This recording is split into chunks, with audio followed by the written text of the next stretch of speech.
Hello everyone, this is the roundup of everything that's happened with Green Lantern in the month of April 2022. So Green Lantern number 12 finally came out and ended this year-long arc, and was the final issue for artist Marco Santucci and colorist Michael Atiyeh, two creators whose work has been a high point of this arc, and I think only got better as we got closer to the end. The story presented in issue 12 was a little confusing, and you can listen to me try to figure it all out with Chad and Mark on episode 474 of the Lantern Cast, before seeing where I ultimately landed on it in my own video review if you haven't watched it already.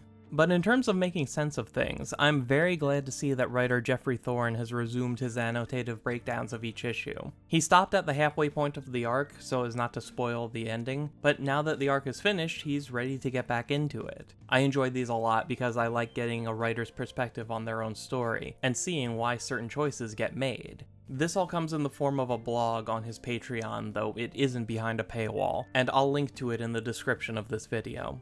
But before picking up where he left off, Geoffrey Thorne took the time to address something that a lot of us have been talking about in terms of the creative direction of this book, namely what role editorial mandates played in making the last year of Green Lantern what it was. I highly suggest you go read it for yourselves because it tells a really interesting story that reframes what we think we know about how these comics are made. The very abridged version is that Geoffrey Thorne originally came to DC wanting to do a John Stewart miniseries, separate from the main Green Lantern book.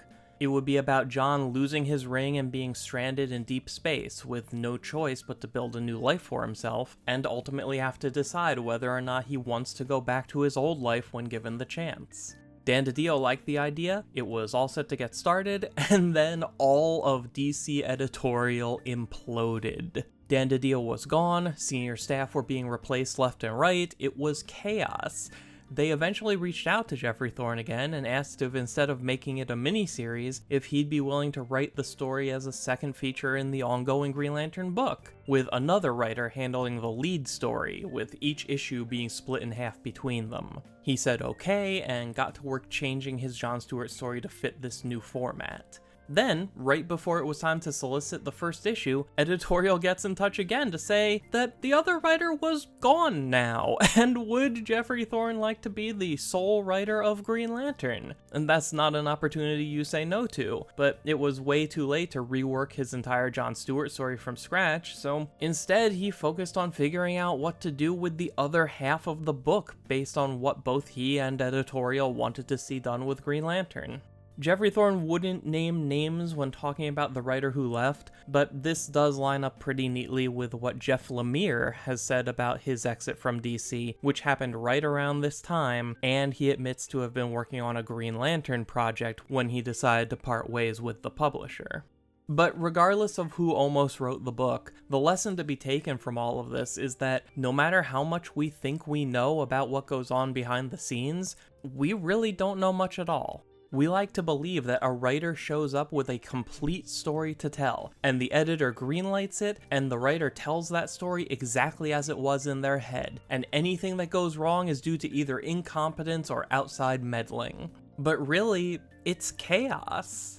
Even without the specific turmoil that birthed this series, creators have to be flexible because these characters don't belong to them, and because of that, things beyond their control will always change. And those creators need to be able to just go with it, even if it means the final product looks nothing like what they originally set out to make. I kind of can't get over the fact that for all the shit Geoffrey Thorne took for splitting the book into two halves, it was only there as a holdover from the previous format the book was supposed to have, and there just wasn't enough time to change it. But we spent over a year thinking it was some weird creative choice Geoffrey Thorne made, quote-unquote proof that he doesn't know what he's doing, when really it only exists at all because someone else quit last minute. I'm just saying, we all need to get some perspective, and when it comes to the inner workings of the comic industry, we're not as knowledgeable as we like to think we are. So hey, the Justice League is dead.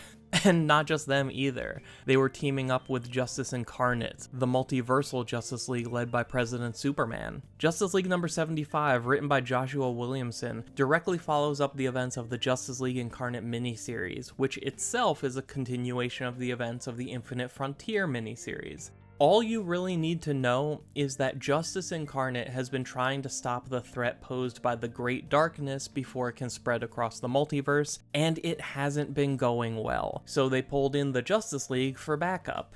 John Stewart is there in all of his emerald glory, and this is where the problems start. Right away, it's incredibly easy to tell that they didn't coordinate with Jeffrey Thorne much, if at all, because nothing here matches up with his Green Lantern run. And you can see that as early as page 2, wherein all green John Stewart is on Oa with the central battery and alien Green Lanterns flying around with working rings. And none of that is right. John was only ever on Oa in that green form during the fight with Koyos. The other lanterns only got their rings back when it was over, and the central battery was gone for all of it. There was a nice moment where John protects Batman from Nekron, and we get an awesome splash page of John attacking with an army of Construct Justice League members. But even then, he's got this awkward line about the Godstorm that kinda sounds like Joshua Williamson doesn't really know what the Godstorm is. And then it looked like John was killed by the Spectre, but was still alive to be killed along with everyone else later. It's a mess. Just in terms of the Green Lantern stuff, this issue felt like an attempt to connect the events of the Green Lantern book to the continuity of the larger DC universe without taking the time to find out what was actually happening in Green Lantern at the time. Without spoiling it too much, I can confidently say that nobody actually knew how the Justice League would die. That big wall of final boss villains only killed one person. Everybody else died because of something else entirely, and I appreciate the decision to give us something unexpected. That said, nothing that happened had any weight or tension. We knew going in exactly how it would end, and the process of reaching that end was boring.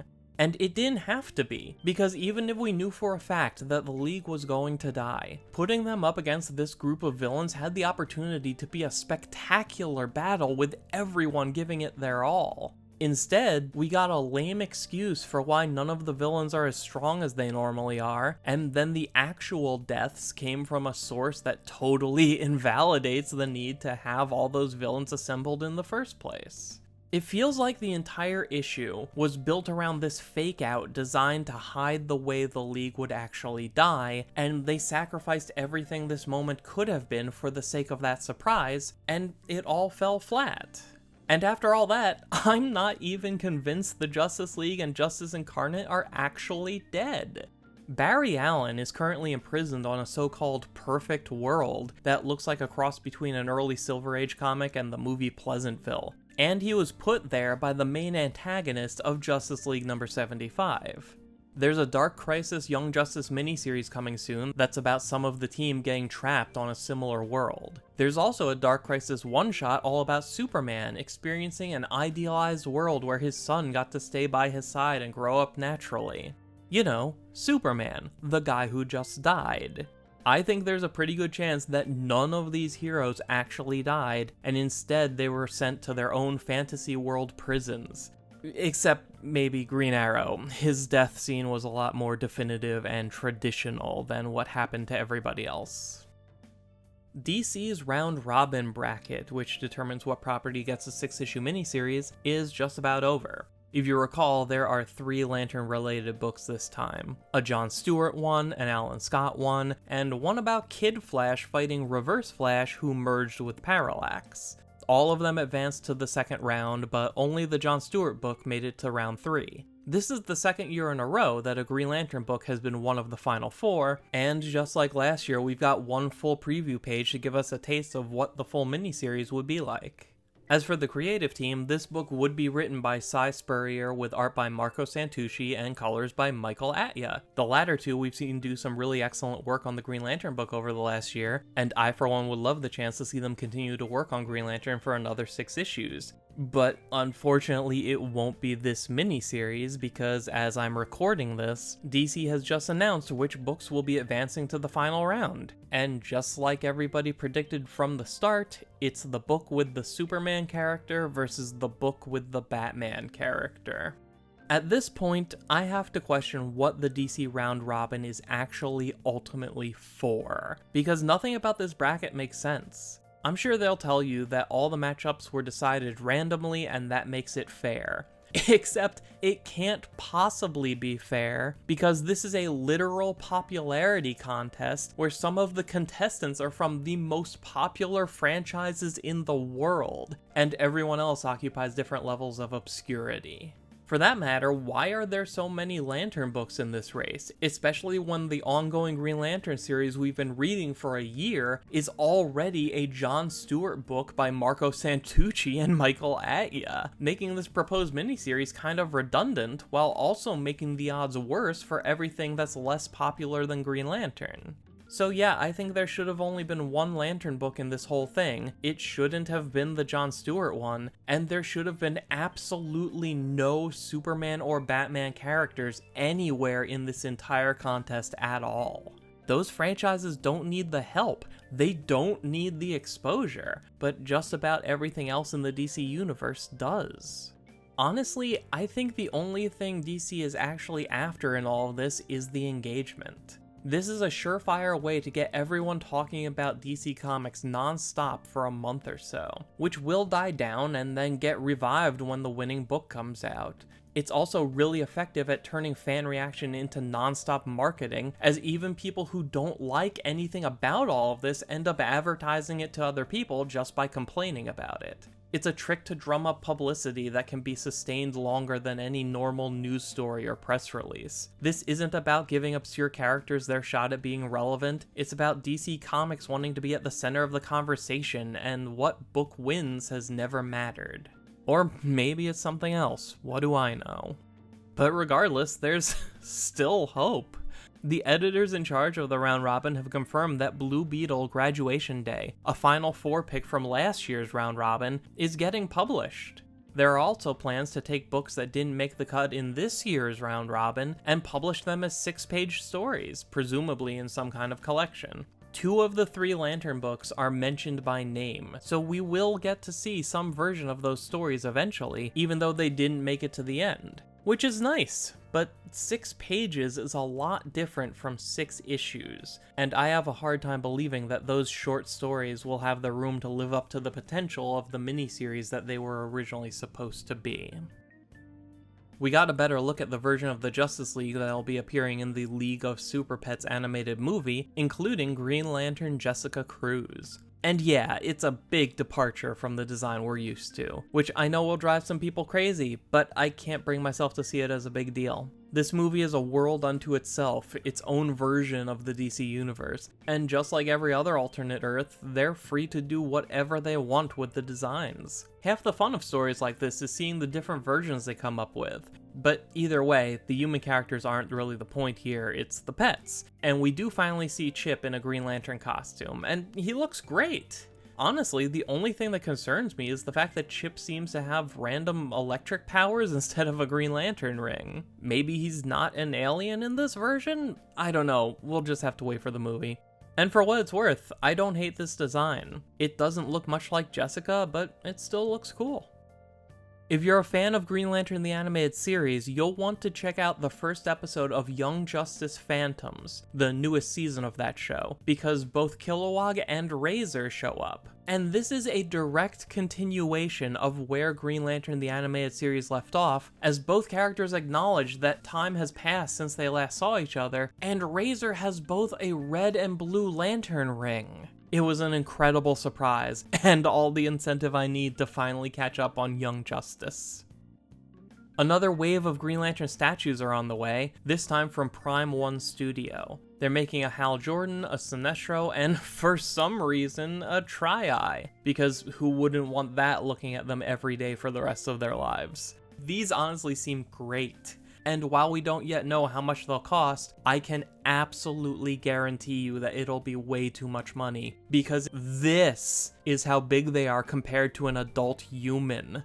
The price tag for these statues will be absolutely ridiculous, and I kind of can't wait to see how bad it is. Speaking of things I want but will never own, that Kyle Rayner statue from XM Studios we talked about a few months ago is finally available for pre-order. So for the low price of what will absolutely be over $900 after tax and shipping, this massive Kyle Rayner statue could be yours. That price tag is awful, and it's still lower than what the other statues we just talked about will likely go for. And since we're on the topic of Kyle Rayner products that we can't actually have, a brand new Kyle Rayner Funko Pop has been unveiled, and the only way to get it is to buy packs of digital trading cards containing NFTs of DC character pops, hoping that you pull a Kyle Rayner, which only has a 1.62% of appearing, at which point you become eligible to receive a physical version of the pop, but only for a limited amount of time. This is complete garbage. Everything about this sucks. It's bad enough that most of the lantern pops they make these days are just Wonder Woman with different rings on, but now we get to see clear as day that they're intentionally holding back the things we really want because Funko can use that to get us to buy more and more and more packs of cards. They do not want to sell you the Kyle Rayner pop. They want to use your desire to own the Kyle Rayner pop to make you waste as much money as possible on card packs, knowing full well that only a few of us would actually get what we want out of it. But, as always, McFarlane Toys is offering a more realistic alternative for Green Lantern collectors, this time in the form of a wave of Blackest Night figures for their DC Multiverse line. Black Lantern Batman, Black Lantern Superman, Deathstorm, and Green Lantern Kyle Rayner, and each of them comes with one piece of an Atrocitus Build-A-Figure. It's nice to see at least one company putting out affordable Green Lantern merchandise that people can actually buy. Now before we finish up, let's look ahead to comics coming out in July. Justice League vs. the Legion of Superheroes number 5, the second to last issue of the miniseries, is going to have both teams struggle over how to handle the Great Darkness now that they know who unleashed it.